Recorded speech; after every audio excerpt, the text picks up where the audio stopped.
It is now my distinct pleasure to welcome Senator Tina Smith of Minnesota to the Century Summit and to welcome her back, at least virtually, to Stanford University, her alma mater.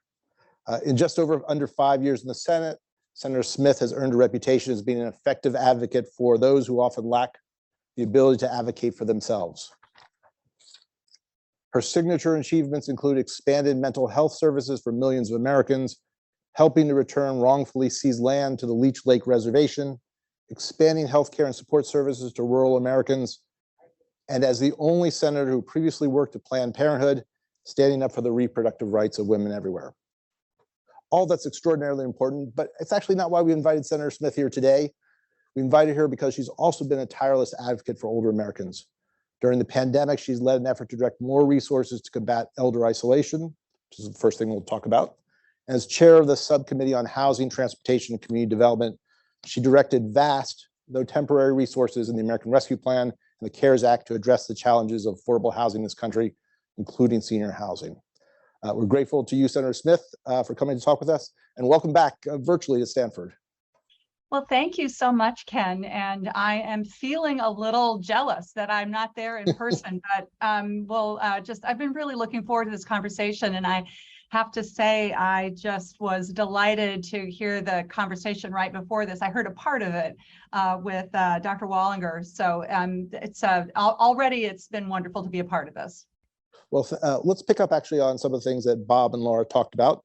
During the pandemic, you focused a lot on elder isolation, but isolation is challenging to a lot of people in all ages. So what actually prompted your focus on elder isolation during the pandemic? Yeah, well, I was thinking about this and working on this well before the pandemic. I think that the pandemic with social isolation, especially amongst elders, the pandemic shone a light on something that existed before. I think there's no doubt that the pandemic exacerbated the challenges, but those challenges were there before. So, I got interested in this because I was in two ways. One was very personal. I watched my father, who is now a healthy 92, take care of my mother as she was struggling with and ultimately died of Alzheimer's. And I could see the impact of the isolation that they both were experiencing as they went through that terrible situation. And then in my professional world, I was doing a lot of traveling around the state, and I was talking with social services providers who were working on issues to make sure, for example, that elders in rural communities had access to healthy food. And what I was learning from that, those conversations with those providers on the ground, is that there was so much more than just food that was being contributed to the lives of those seniors, because the person who was coming by to deliver food to their home was providing a desperately needed social connection. And that got me interested in the many relationships between your mental health, your sense of connectedness to your community, and your physical health. And then I talked a lot about that with our amazing Surgeon General, Dr. Vivek Murthy, who has devoted much of his career to thinking about these issues across all the ages of Americans, and it led me to really focus on this work. So let me ask you sort of what is the policy approach? And let me preface it by, we had, I don't know if you were on by then to hear the question. We had a very interesting question from the audience. A fellow, I think he said he was in his 70s, apologies if I got the age wrong, and said that he and his wife actually began a project to sort of try to rekindle relationship, very personal, individualistic approach to the challenges of loneliness. That was sort of a self-help. How do you think about that from a policy perspective, and what can Congress do to help? Yeah, well, so it's really interesting because when I started to work on this, we were in the process of reauthorizing the Older Americans Act, and I wanted to develop some policy that would call on the federal agencies that work on health for older Americans to make social isolation as a social determinant of health part of their planning process and part of their thinking process. And I have to tell you, I got some feedback from some of my colleagues that went along the lines of, Tina, you can't legislate away loneliness. You can't write laws that require that people have friends. And essentially what they were saying is this is a personal issue, not a policy issue, and there's no middle ground in between. I mean, obviously, this is a personal issue, and it has to do with how individuals think about their lives and how they seek fulfillment and contentment and a sense of purpose, no matter what their age is. But it's also, I think, wrong to just ignore the policy implications.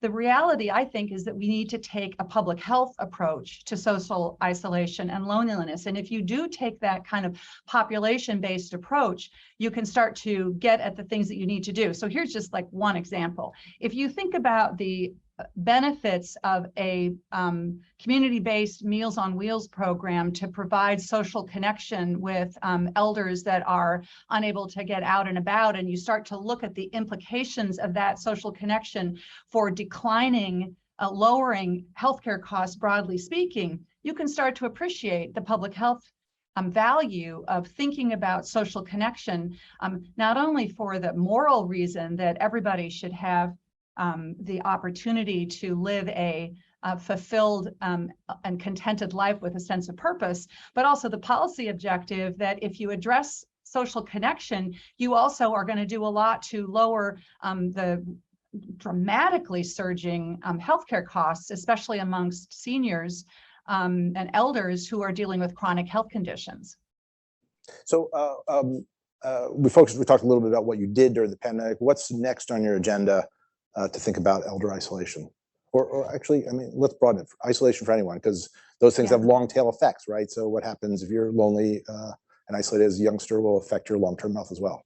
Yeah, well, I think that I think the most important thing is to, first of all, to raise awareness of this issue. And I believe, as with the pandemic, having, I believe, broken down some of the stigma around mental health challenges, I think that we are starting to break down some of the stigma and, like, I don't want to talk about it, of those issues of social isolation. And then I think the next thing is to draw attention and resources to on the ground community-based strategies to help connect people in all of the ways that they can be connected. I mean, a great example is in St. Paul, Minnesota. The Wilder Foundation is doing outstanding work, bringing elders in the community from all different backgrounds, many of them Hmong and Somali, bringing them together in a way to be, have things to do during the day, to be able to get to, not get them, if they're able to get out of their home, to get out of their homes, coming up with other strategies to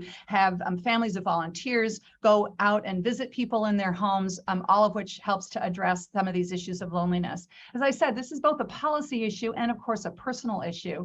And I think you have to think about it in both of those terms. And, maybe we'll talk a bit about housing, but of course, that's a huge issue when it comes to addressing this issue of isolation. So you're stealing my job as moderator, because I was about to move to housing. So let's do that. For sort of stable homes, affordable housing, big piece of both your responsibility and the challenges for older Americans. Talk about where you think, we're here in the epicenter of unaffordable housing in the United States.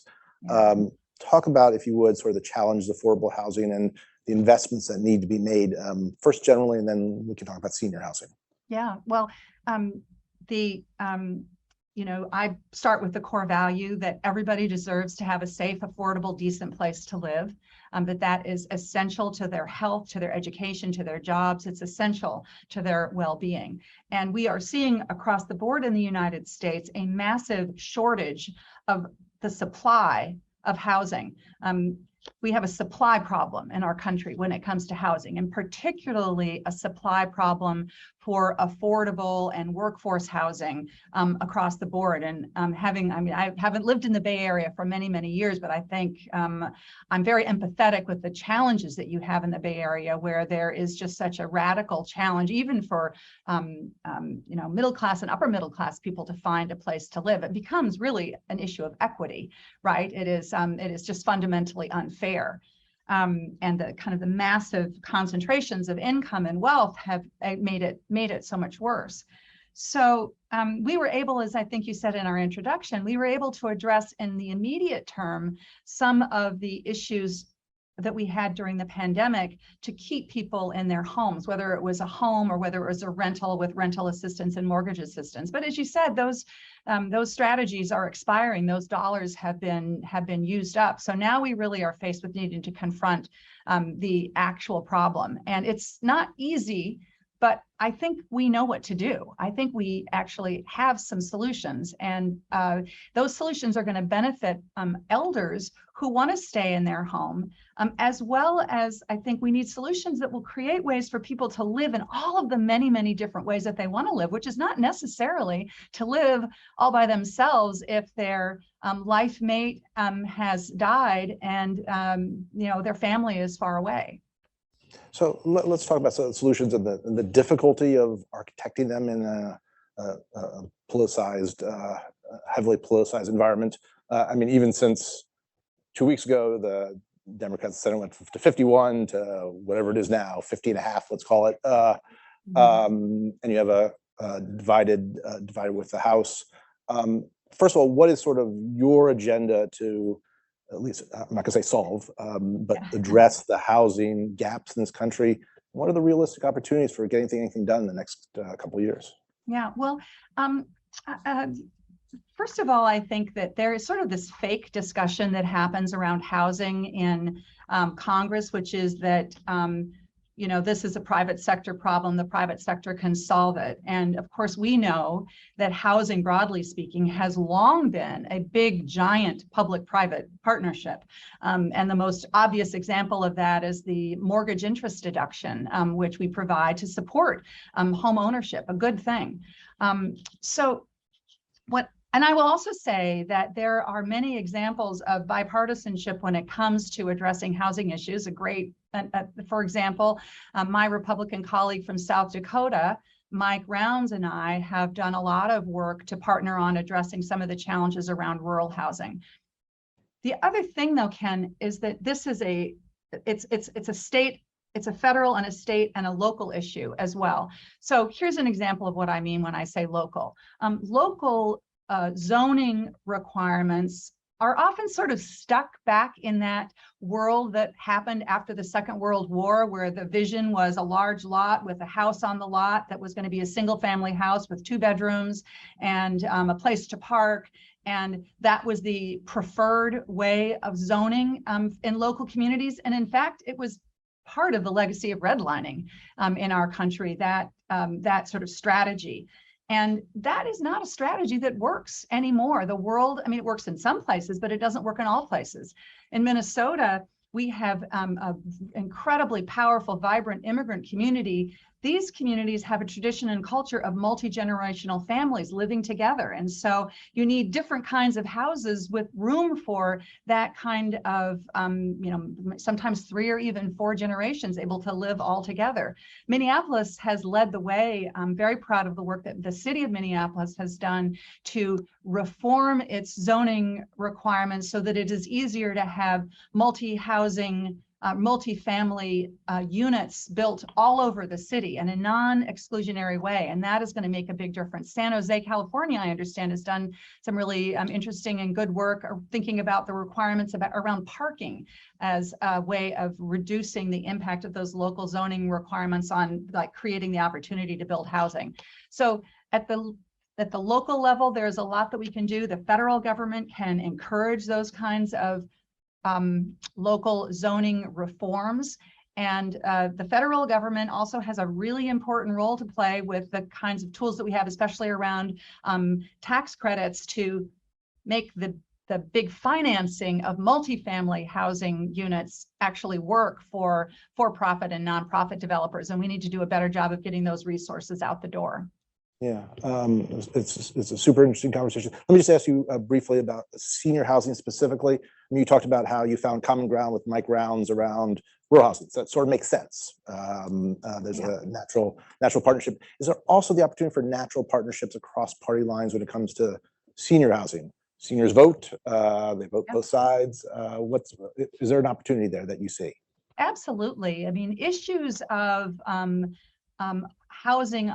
creating housing opportunity for seniors is an issue in red states and blue states and all the states in between.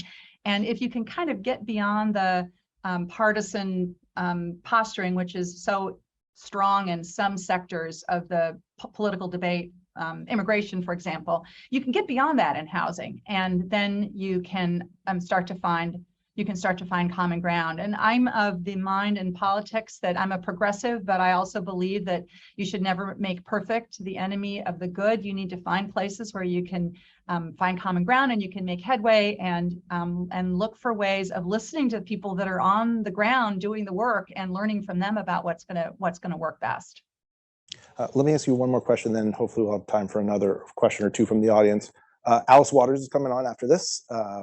Super excited to talk to her.